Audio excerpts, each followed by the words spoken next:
జిల్లాలో మొదటి విడత గ్రామ పంచాయతీ ఎన్నికల ప్రక్రియ ప్రారంభమైంది. తెల్లవారుజామున 6:30 గంటలకు మాక్ పోలింగ్ అనంతరం 7 గంటల నుంచి అధికారులు పోలింగ్ను ప్రారంభించారు. 7 గంటల నుండే ఓట్లు వేయడానికి ఓటర్లు బార్లు తిరుగుతున్న పరిస్థితి మనం చూడొచ్చు. జిల్లాలో సజావుగా ప్రశాంతంగా ఎన్నికలు జరిగేందుకు జిల్లా అధికారులు, జిల్లా ఎస్పీ, కలెక్టర్తో పాటు మిగతా యంత్రాంగం అంతా ఎన్నికల సరళిని పర్యవేక్షిస్తున్నారు. ఇప్పుడు మనం నల్గొండ జిల్లా కొర్లపాడు గ్రామంలో ఉన్నాం. రాత్రి 10 గంటల సమయంలో ఈ గ్రామంలో టీఆర్ఎస్ కాంగ్రెస్ వర్గాల మధ్య భారీ ఎత్తున ఘర్షణ జరిగి దాదాపు అటు సైడు ఇటు సైడు 10 మంది వరకు కూడా హాస్పిటల్లో చికిత్స పొందుతున్న పరిస్థితి ఉన్నది.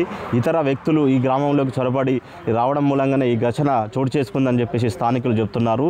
ఇప్పుడే ఈ గ్రామాన్ని జిల్లా ఎస్పీ శరత్ చంద్ర పవార్ సందర్శించి గ్రామంలో పటిష్టమైన బందోబస్తును కూడా ఏర్పాటు చేశారు. అన్ని పోలింగ్ కేంద్రాలను కూడా ఎస్పీ తిరిగి పరిశీలించారు. గ్రామంలో ఎలాంటి అవాంఛనీయ ఘటనలు జరగకుండా చూసుకోవాలని చెప్పేసి ఎస్ఐలకు, సిఐలకు ఎస్పీ అధికారాలు జారీ చేశారు. ఓటర్లకు ఎలాంటి అసౌకర్యం జరగకుండా వీల్ చైర్లు కావచ్చు, వాటర్ సదుపాయం కావచ్చు, ఇవన్నీ కూడా అధికారులు ఏర్పాటు చేశారు.